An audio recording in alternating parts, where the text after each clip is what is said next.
world can make statements. The world can proclaim unrighteousness. The world can proclaim LGBTQ. Right? They proclaim Pride Month and the NBA. They proclaim it. They show it to the world. They say, come join us for Pride Month, to celebrate unrighteousness. They proclaim it.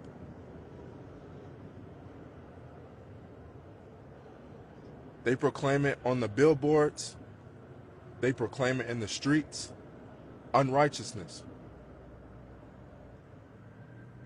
So how is it that one can't speak righteousness? How is it one that how are they to say that you man, this man is crazy.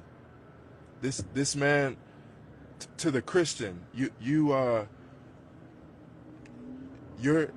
making the wrong statements. How is it that you can tell the man that he can't speak the truth? After this week's monumental rulings, the media reported that America has had a rapid change of heart about gay marriage over the past year. But that's not exactly true. We did not get to this point overnight. 10 years ago, CBN News began exposing a secret long-term strategy to convert America into a pro-gay culture. Here's part one of a groundbreaking report from Paul Strand. Alan Sears and his co-author, Craig Austin, in a book called The Homosexual Agenda, warn about a complex and well-thought-out strategy to make America gay-friendly and hostile to those who resist.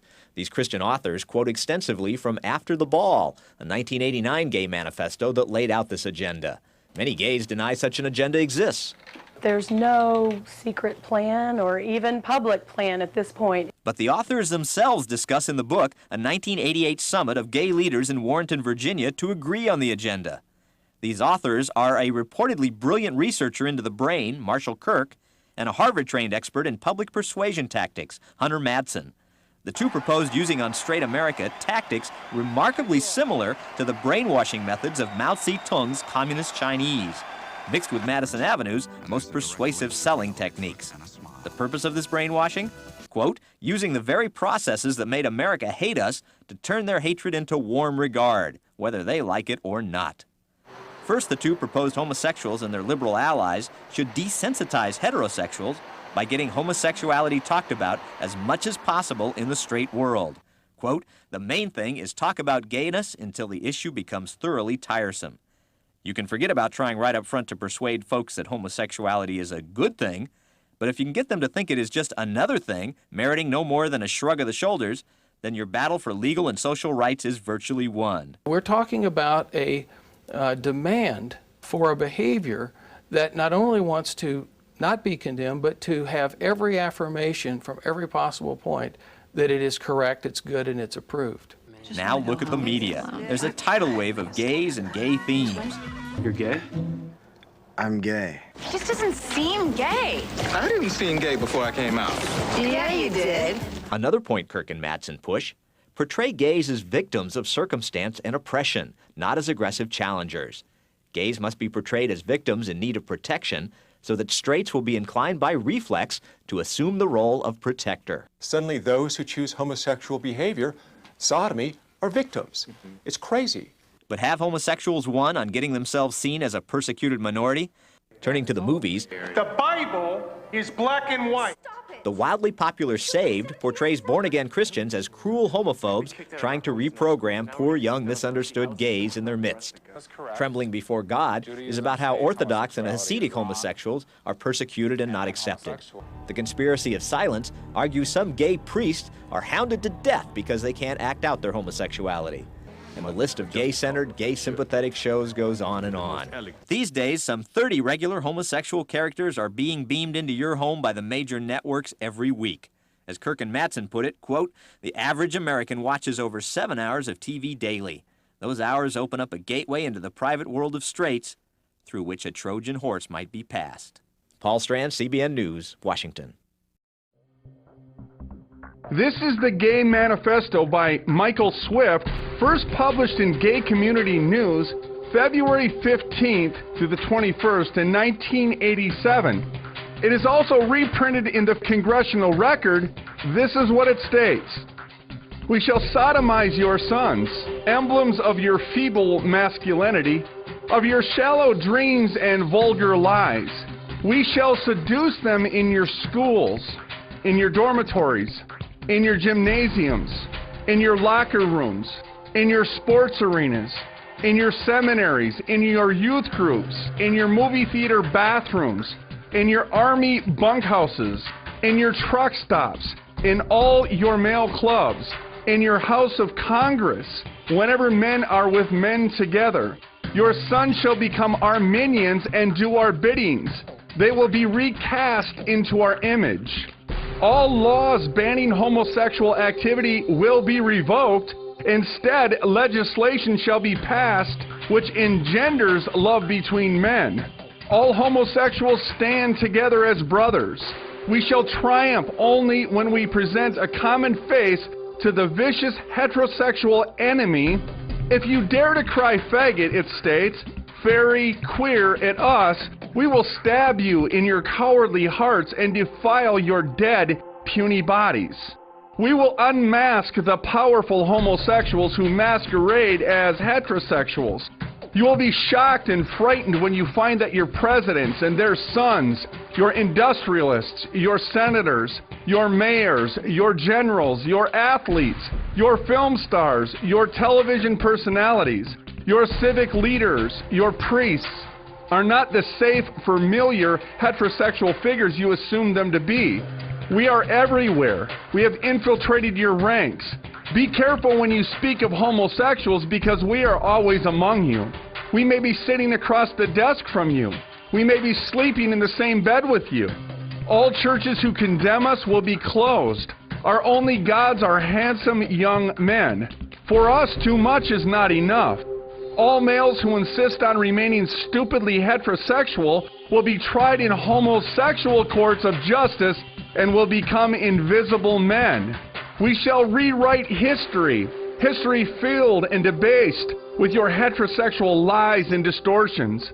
We shall be victorious because we are filled with the ferocious bitterness of the oppressed who have been forced to play seemingly bit parts in your dumb heterosexual shows throughout the age. We too are capable of firing guns and manning the barricades of the ultimate revolution. Tremble, hetero swine, when we appear before you without our masks. Have you heard or read this article before? Why not? New scientific evidence is refuting the claim that LGBT individuals are born that way. The report comes from researchers at Johns Hopkins University. And they say they aren't taking sides in the debate, just reporting the evidence. The new report says the formation of sexual identity is complicated, but the evidence indicates environmental factors may play a role. For example, it states that homosexuals are 2 to 3 times as likely to have been victims of child sexual abuse.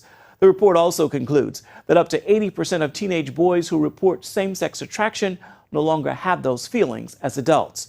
This new report covers data from 200 peer-reviewed studies and is published in the New Atlantis. A new study has found a genetic link connected to sexual orientation, but there is no, quote, gay gene. The largest study of its kind was published Thursday in the journal Science. It looked at nearly 500,000 adults in the U.S. and the U.K. and found new evidence that genes could play a role in people's sexuality, but there is no specific gene that makes people gay. Instead, researchers say being gay is influenced by both genetic and environmental factors. How is it that you can tell the man that he can't speak the truth? How can a woman bear a child with a woman? How? Unless they go to the doctor and it can't happen physically. They have the same body part. portray gays as victims of circumstance and oppression, not as aggressive challengers. Gays must be portrayed as victims in need of protection so that straights will be inclined by reflex to assume the role of protector. And I know somebody in the NBA that's been on a staff with Jaden Ivey. He doesn't necessarily mesh well with others. But the first thought I thought about was never screw with a locker room. Don't screw with a workplace. Too many of you are getting into this dopey freedom of speech. Jaden Ivey's not a lawyer being disbarred. He's not going to prison. He got 7 games left, and the Pistons, who strangely made him a top 5 pick and let him go. The Pistons are dying for guard play, and they let him go. Well, the first thing is this, and y'all know this from playing sports. If Jaden Ivey was Anthony Edwards, he'd still be on the team. Mm-hmm. If he had played more than 4 games this year, if he had played more than 33 games last year, if he had played more than 30 games the year before, if he didn't have the injury history that he had, he could say what he want, probably do what he want, get a slap on the wrist and be right back. He's not on the team because he's no longer good at basketball. And in not being good at basketball, you don't have the tolerance that great talent provides you. That's why he's gone. Now, let's talk about the Christianity piece of it, because so many times we use Christianity, and we see that more and more in today's society. We use Christianity to veil the hate and the evil that we want to spew, because the people feel like if I say it comes from God, or if I can point to where it is in the Bible, now I'm bulletproof, right? Where in Matthew 22:37 through 39, it talks about the golden rule, right? It's love God, right, first. And then it's love your neighbor as you would love yourself. Like that's what we are told to do. And so to go on a rant about religion, to be questioning other people's religion, and then talk about the NBA's involvement with the LGBTQ community, knowing that you're also partnered with the WNBA, knowing that this is something that they support immensely, you're putting yourself in position to be treated in this way. And when God comes over you, you actually don't look up to nobody but him. From a place when I watch him, yes, he talked about his struggles. He was very vulnerable. It was how he felt. Do I agree with it? Absolutely not. Because do I have family members and some friends that are, gay? Yes. And I love them. So, but at the end of the day, we talk about freedom of speech. It was his freedom of speech. You're right. In America, you have the freedom of speech. That doesn't mean it doesn't come with consequences. And maybe he was willing to accept those consequences. Portray gays as victims of circumstance and oppression, not as aggressive challengers. You're going to give me my fucking money back. Excuse me, sir. There's a young man in here. Excuse me, it's ma'am. It is ma'am. I can call the police if you'd like me to. You need to settle down. You need to settle down and mind your business, okay? Ma'am, once again, ma'am. I said both of you. No, you said sir. Once again, it's ma'am. I actually said both of you guys. It was general. Right beforehand, you fucking said sir. Sir? Okay. Motherfucker, take it outside. If you want to call me sir again, I will show you a fucking sir. I apologize. Motherfucker. I apologize now. I need your corporate number, because I'm going to call them and talk about how it's misgendered several times in this store. I apologize for that. I need your corporate number now. I can get that for you if you'd like. That's not a problem. Get it for me now. I'm going to ask you to calm down and stop cussing. Give me your corporate number. Well, I'm going to ask you for the 5th time to stop calling me a man, because quite clearly I am not. And I apologize. I'm sorry for that, ma'am. I will get you that number. Is that okay? Yes, get it for me now. I'm asking you to stop Get cussing. it for me now. I'm not cussing. I'm not cussing. Okay. Get me the damn number now, please. Okay. Ooh! Ma'am, I apologize. Ooh! I apologize, ma'am. I will get you that number right now. No, you're just going to keep bumping your gums. You're just going to keep bumping your gums and disrespecting trans people in this store, which I plan on telling the entire LGBTQ community. You're going to lose money over this.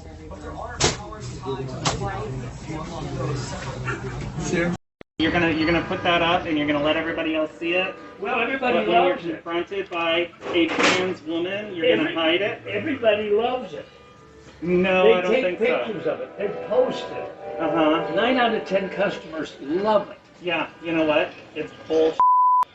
No, what you're spouting is bullshit. No, it's not. Trans women are women, sir. That sign is bullshit. As a trans woman are women. Well, I'm telling you, as a man, that's bullshit. Okay. You know what? Nobody confronts your ass. That's the problem. Really? If they'd say, really? What the? You want to bet? What the is you know going what I on? have Do you know how many with? people you've embarrassed at City Hall?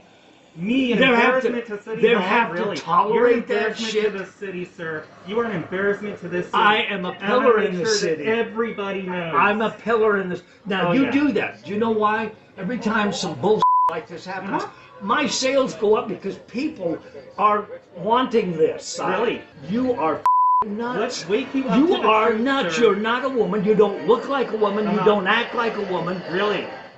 You're ahead. What's wrong with you? Well, look at yourself. For Christ's sakes. Really? For Christ's sakes, who would want to even be close? My God. Really? It's horrible. I don't know why. You why are not. am I so you horrible are to not you? a chick. Why am I so horrible to Do you? you still have a? You know what? That is none of your business. Do you think there's one person that really thinks that you're a chick? I know a lot of people that agree with me and that accept me for who Do you I know- am. And the fact that you're going to be here with a sign like that is bullshit. Nobody confronts you. That's Yes, the they problem. do. You make me That's bullshit. uncomfortable because Really? you're Get the nuts. away from me. Then you get out of my store. I will. Thank you. Thank you. I would really like them to open their eyes and their heart and see that, you know, we are people, we are who we are. Tonight, this Walton County couple is now behind bars, accused of an unthinkable crime. Police say they sexually abused their 2 adopted children and videotaped it. The county, the GBI, and DFACS now all investigating that couple as they try to find those children a new home. Channel 2's Veronica Griffin live at the Walton County Sheriff's Office. Veronica, those 2 men are being held in different places. That's right. One of the fathers is being held here at the Walton County Jail. The other father at nearby Barrow County. Investigators tell us they're keeping them apart while they continue to sort things out. Do not enter, property of the Walton County Sheriff's Department. This sign is now posted on the front door of this home on St. Regis Way in Walton County. It's where detectives say this couple, William and Zachary Zulak, sexually abused their 2 adoptive sibling children and videotaped it. We didn't really like it, but as far as we read, it was isolated, so it wasn't really something that we're concerned about, but still not good. Neighbor Austin Potts tells me he learned about the arrest on Facebook. We have a community watch on the road here, and they had posted about it and read the details and found out about what happened. According to jail records, the couple were booked and charged with aggravated child molestation and sexual exploitation of children. The siblings were removed from the home by DFACS. It's very unusual for this area. It's usually a very quiet area, not a lot of that kind of stuff going on that we know of. Apparently someone knew. The GBI received a tip that a third suspect was downloading child sexual abuse materials about 15 miles away in unincorporated Loganville. We're told that person led detectives to this home. That's not tolerated around here, and, you know, it's a good thing the police got it. Portray gays as victims of circumstance and oppression, not as aggressive challengers. Gays must be portrayed as victims in need of protection so that straights will be inclined by reflex to assume the role of protector. Suddenly, those who choose homosexual behavior, sodomy, are victims.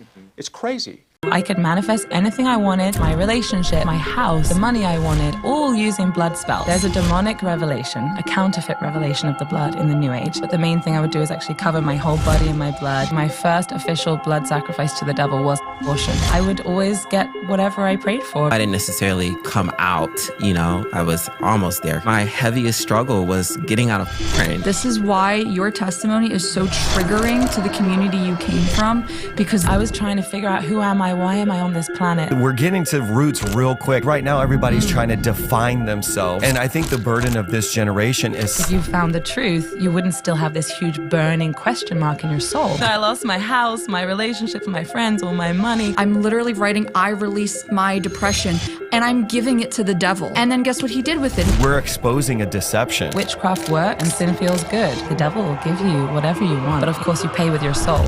Oh, sorry. Hi, guys. That's not my camera. I love that for me. I'm Richard, a.k.a. Richie Rich, RG, RJ, all the things. Son of God, redeemed by the blood of the Lamb. Yeah. And I have a YouTube channel and podcast called Redemption, and came out of the lifestyle denouncing LGBT. LGBTQ and all the things, and I'm married to Jesus, and that's it. Praise God. You know? Praise God. I know a lot of stories from people because the culture, the lifestyle is sex, partying, Right. drinking, all the things, you know? And even though I didn't necessarily come out, you know, I was almost there back in 2022. Thank God I started to come to church. But like all of that culture is just going to those broken cisterns. And you keep going in that cycle. It's a different cycle, but it's still a cycle. Right. It's a different hamster wheel, but it's still a hamster wheel. And so I see a lot of people, they get older. They're, you know, not saying that marriage is, you know, called for everyone, but people who are older and they're just so sad and depressed. And then they start grooming other young men because they want that emotional or some kind of connection. We see people who are older, they're still, you know, the partying goes away, but now they're heavily addicted. And so when I say respectfully, I don't want that. I don't want your life. I mean that in all honesty, because we haven't seen good fruit bear from that. And at this point, I want good fruit in my life. For me, my heaviest struggle was getting out of porn, you know? And one day I woke up and it was gone through the power of Jesus. I was just going to say the revelation with like defining yourself. One thing that I learned that the Lord gave me was like, well, when does it end? I keep defining myself. I keep going, and I keep going. It's another cycle. Okay, I'm gay. Okay, I'm bi. Okay, I'm trans. I'm pansexual, I'm asexual, I'm doing all, and now we're adding more colors to the flag, more symbols, all the things. I have no idea what's going on. But it's like, when does it end? When you receive identity from the Father, you get a full sentence with a period. Amen. You don't get a comma, you don't get a hyphen. It's done. Yeah. And so that was so freeing for me. And I just want to encourage everyone to just, when you receive identity, you don't have to keep feeling yourself. You don't have to keep adding question marks and commas to things. It's already finished and done. I don't have to do anything. Right. I You're just a son, receive. period. That's You're it. a daughter, period. Using the very processes that made America hate us to turn their hatred into warm regard, whether they like it or not. First, the two proposed homosexuals and their liberal allies should desensitize heterosexuals by getting homosexuality talked about as much as possible in the straight world. Quote, the main thing is talk about gayness until the issue becomes thoroughly tiresome.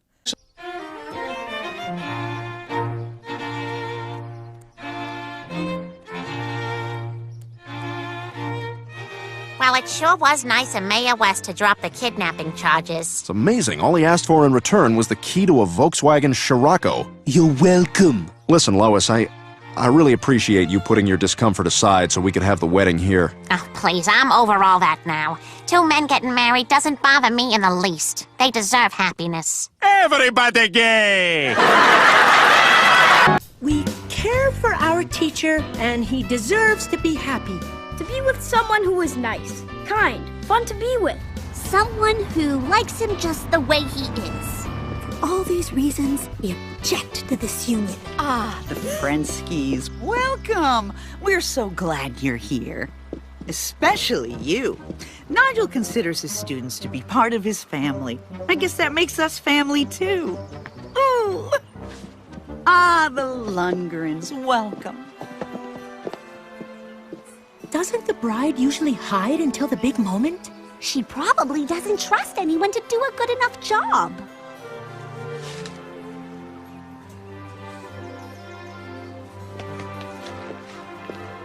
Huh? Welcome, friends. Oh, I am so happy to be sharing this day with all of you, especially Nigel's third grade class. Yes? Is there something you'd like to share? Yes. Go on. You can say anything you like. We think this tent looks beautiful. Thank you. But nothing is too good for my baby brother, Nige. Now, Rodentia, don't be jealous. I'll officiate at your wedding, too. But if Patty's his sister, then... Who is Mr. Ratburn marrying?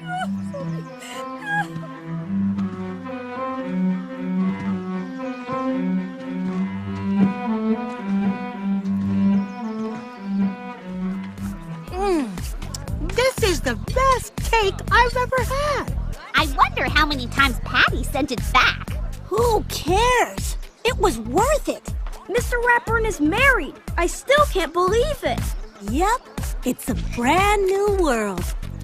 But there's one thing that teachers should never, ever do. What?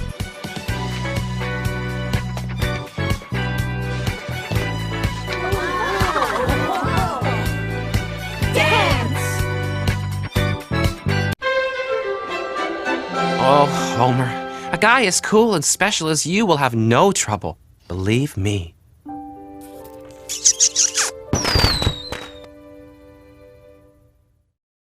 Viva life!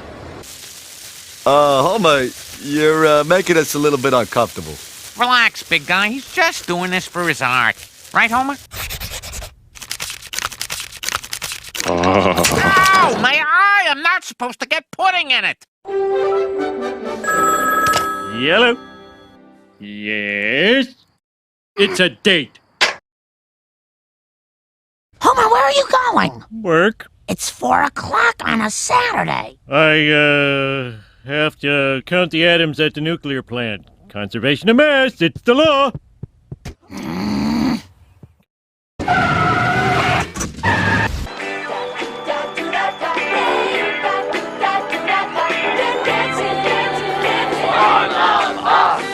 One of us! That's right.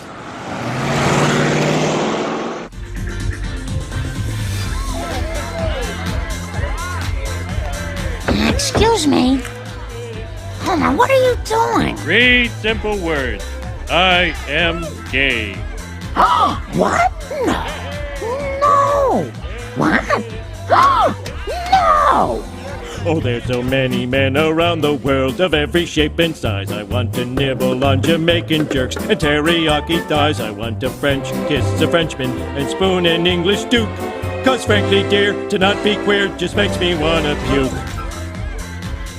As a little kid growing up in Silicon Valley in the 1970s, my mother was an activist for reproductive rights and LGBTQ rights. And she took me to pride parades back when, well, they weren't really parades, they were protests. I have to laugh when I hear the right wing carry on about the dangers of exposing kids to trans people, because I'm living proof that introducing your kids to the gay agenda might result in them growing up to be governor. I know that there are transgender children right now looking out at this world and wondering if anyone is going to stand up for them and for their simple right to exist.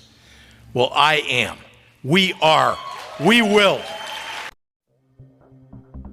This is the Gay Manifesto by Michael Swift, first published in Gay Community News, February 15th through the 21st in 1987.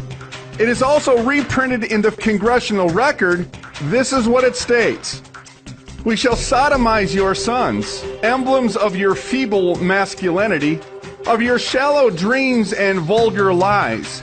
We shall seduce them in your schools, in your dormitories, in your gymnasiums, in your locker rooms, in your sports arenas, in your seminaries, in your youth groups, in your movie theater bathrooms, in your army bunkhouses, in your truck stops, in all your male clubs, in your House of Congress, whenever men are with men together. Your sons shall become our minions and do our biddings. They will be recast into our image. All laws banning homosexual activity will be revoked. Instead, legislation shall be passed which engenders love between men. All homosexuals stand together as brothers. We shall triumph only when we present a common face to the vicious heterosexual enemy. If you dare to cry faggot, it states, fairy, queer at us, we will stab you in your cowardly hearts and defile your dead, puny bodies. We shall write poems of the love between men. We shall stage plays in which man openly caresses man. We shall make films about the love between heroic men which will replace the cheap, superficial, sentimental, insipid, juvenile, heterosexual infatuations presently dominating your cinema screens. We shall sculpt statues of beautiful young men, of bold athletes which will be placed in your parks, your squares, your plazas. The museums of the world will be filled only with paintings of graceful, naked lads. Our writers and artists will make love between men fashionable and de rigueur, and we will succeed because we are adept at setting styles. We will eliminate heterosexual liaisons through usage of the devices of wit and ridicule, devices which we are skilled in employing. We will unmask the powerful homosexuals who masquerade as heterosexuals. You will be shocked and frightened when you find that your presidents and their sons, your industrialists, your senators, your mayors, your generals, your athletes, your film stars, your television personalities, your civic leaders, your priests, are not the safe, familiar, heterosexual figures you assume them to be. We are everywhere. We have infiltrated your ranks. Be careful when you speak of homosexuals because we are always among you. We may be sitting across the desk from you. We may be sleeping in the same bed with you. There will be no compromises. We are not middle-class weaklings. Highly intelligent, we are the natural aristocrats of the human race, and steely-minded aristocrats never settle for less. Those who oppose us will be exiled. We shall raise vast private armies, as Mishima did, to defeat you. We shall conquer the world because warriors inspired by and banded together by homosexual love and honor are invincible as were the ancient Greek soldiers. The family unit spawning ground of lies, betrayals, mediocrity, hypocrisy and violence, will be abolished. The family unit, which only dampens imagination and curbs free will, must be eliminated.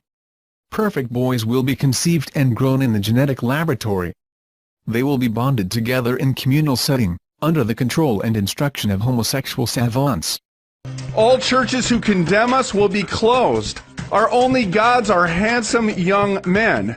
For us, too much is not enough. All males who insist on remaining stupidly heterosexual will be tried in homosexual courts of justice and will become invisible men. We shall rewrite history, history filled and debased with your heterosexual lies and distortions. We shall be victorious because we are filled with the ferocious bitterness of the oppressed who have been forced to play seemingly bit parts in your dumb heterosexual shows throughout the age.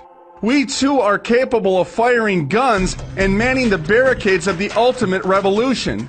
Tremble, hetero swine, when we appear before you without our masks. Have you heard or read this article before? Why not?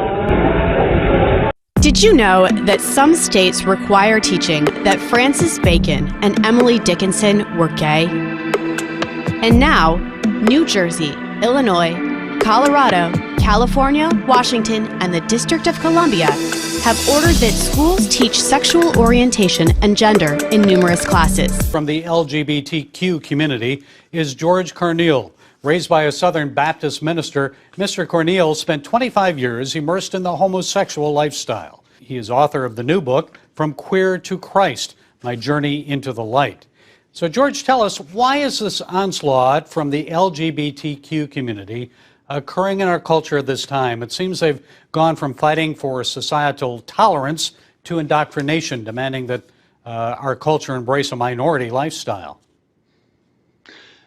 I think it's going to continue to get worse. I knew when they opened the floodgates, it's never going to be enough really until we look at the bigger picture of what the agenda is really about. And that is silencing Christians and all opposition to this agenda and anything that is pro-family, pro-Christian, pro-life, pro-America. It's just an agenda that's going to keep going until they can silence everyone. They proclaim it on the billboards. They proclaim it in the streets. Unrighteousness. So how is it that one can't speak righteousness? How is it How are they to say that man, this man is crazy. This man to the Christian, you're making the wrong statements. How is it that you can tell the man that he can't speak the truth?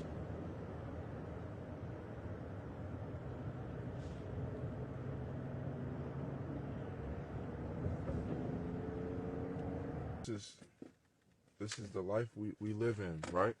We can preach on our righteousness, but we can't preach the truth. We can't speak the truth. And we the Christian is seemed as insane. He's psycho. He's not right. He's not right. But doesn't God say preach the gospel to the whole creation? Doesn't God say go and sin no more?